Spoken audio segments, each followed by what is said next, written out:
From cyberspace to outer space, the number of UFO sightings in Canada is soaring tenfold over the past 25 years. The majority of those flying objects eventually get identified, but a few are never explained. And that's enough to keep some sky watchers wondering if just one sighting could be real. Here's Ross Lord.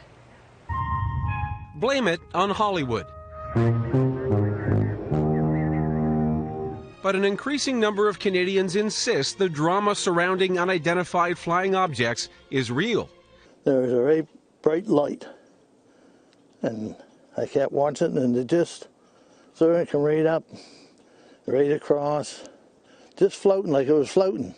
Sort of like these images from Halifax. What the hell is that? This is the second time I've seen it. Fort Saskatchewan, Winnipeg, London, Sudbury.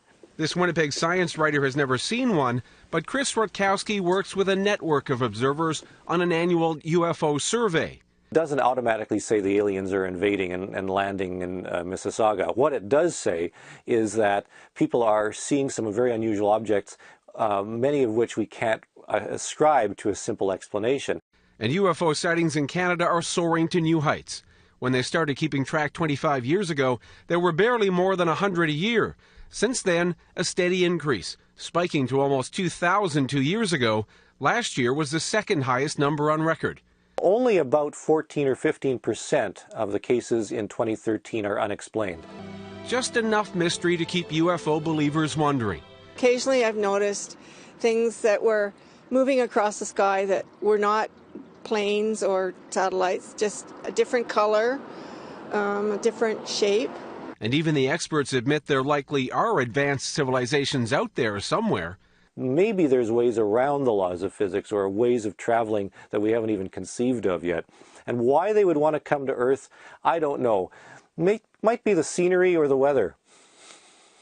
Maybe the Canadian winter isn't so bad if you're watching from a safe distance. Ross Lord, Global News. Clive Symington is now a businessman. He was the Republican governor of Arizona for 6 years, elected when the first George Bush was president. Now, a decade after leaving the State House, he takes me to a Phoenix park and discloses something unlike anything uttered by any other high-level U.S. politician. If you had been here 10 years ago and standing out here and looking up there at the lights and the view, you would have been astounded. You would have been amazed. Governor Symington is referring to what is now known as the Phoenix Lights, an object videotaped by many and seen by thousands over several nights in the Arizona sky in 1997. Major sighting here. It was described by witnesses as larger than a football field and silent. It was a giant V, all right? And the right side of the V went over us. The left side was like a couple blocks over it. I just didn't know what to do. You know, it was just like, my God, how big is this thing? The great state of Arizona, Clive Symington. The former governor, a Vietnam Air Force veteran, had never publicly acknowledged seeing it until now. And I suspect that unless the Defense Department proves us otherwise, that it was probably some form of an alien spacecraft. So why didn't he say anything then? Partly, he says, because he didn't want people to panic. I think as a public figure, you have to be very careful about what you say, because people can have pretty emotional reactions, and I said my goal wasn't to try to stir the pot. And he went to humorous and controversial lengths not to stir the pot. He held a news conference after the Phoenix Lights to announce the mystery had been solved. And now I'll ask Officer Stein and his colleagues to escort the accused into the room so that we may all look upon the guilty party. Don't get him too close to me, please. In the alien costume, the governor's chief of staff. This just goes to show that you guys are entirely too serious. UFO enthusiasts were not amused, especially since the governor was believed to have seen nothing. But now he's coming out. The lights were really brilliant, and it was just fascinating. I mean, it was enormous. It just felt otherworldly. You know, in your gut, you could just tell it was otherworldly. Symington will be talking about this in an updated film about UFOs called Out of the Blue. He has also talked with an organization that wants UFO information more out in the open. It's very significant that someone of the stature of a governor would come out and say that they acknowledge that they experienced a UFO. because it brings a lot of credibility and strength to the case. Governor Simonton says he did tell his family, friends, and staff about what he saw early on. I still, behind the scenes, tried to investigate it, but I got nowhere. So what were the Phoenix Lights? Well, frankly, we don't know. What we do know is that it's as much of a mystery today as it was a decade ago. Gary Tuckman, CNN, Phoenix.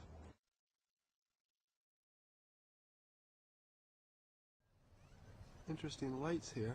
Some of those are planes, and they're probably all planes. But you'll notice some of them are swooping down in a really cool fashion. As if, yeah.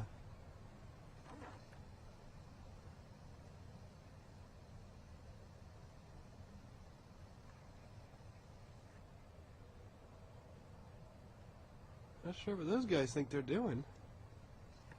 What the hell do these guys think they're doing? An air show at this time of night? There's those guys again.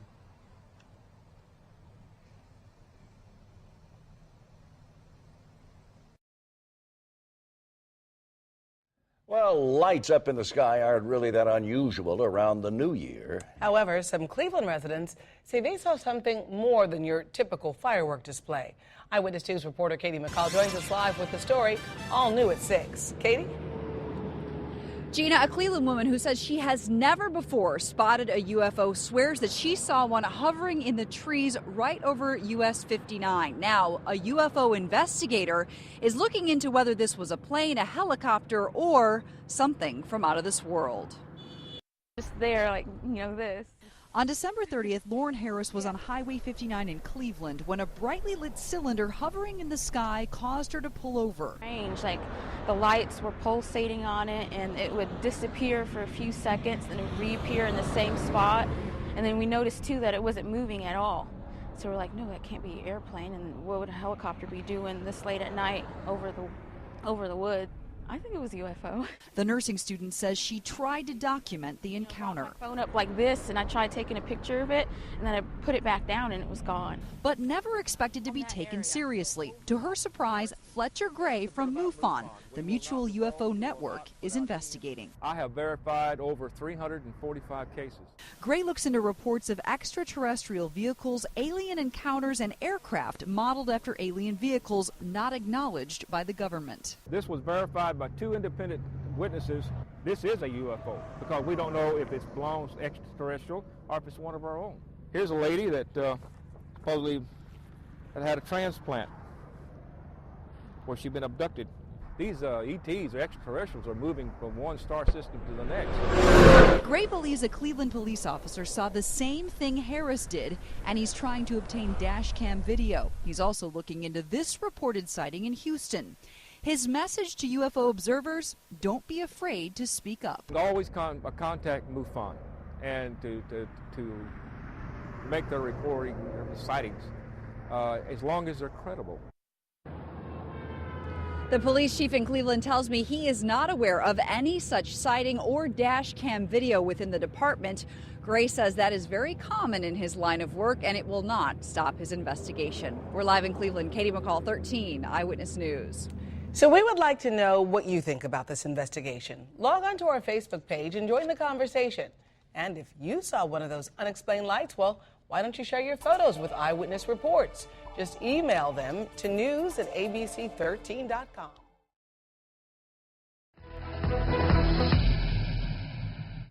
Well, a mother and daughter in Nanton are also keeping their eyes on the sky. They say something was flying over their house, and they have no idea what it was. A plane, a UFO, perhaps some paranormal activity.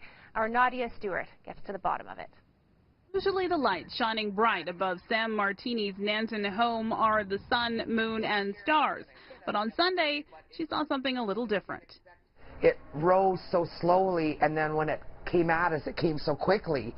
It was around 11 o'clock at night. Sam and her daughter Bailey were at home watching TV. When outside, they noticed a pair of bright lights. They ran out to get a better look. Then the light just started coming straight at us and went straight over our house and headed to the northwest behind us.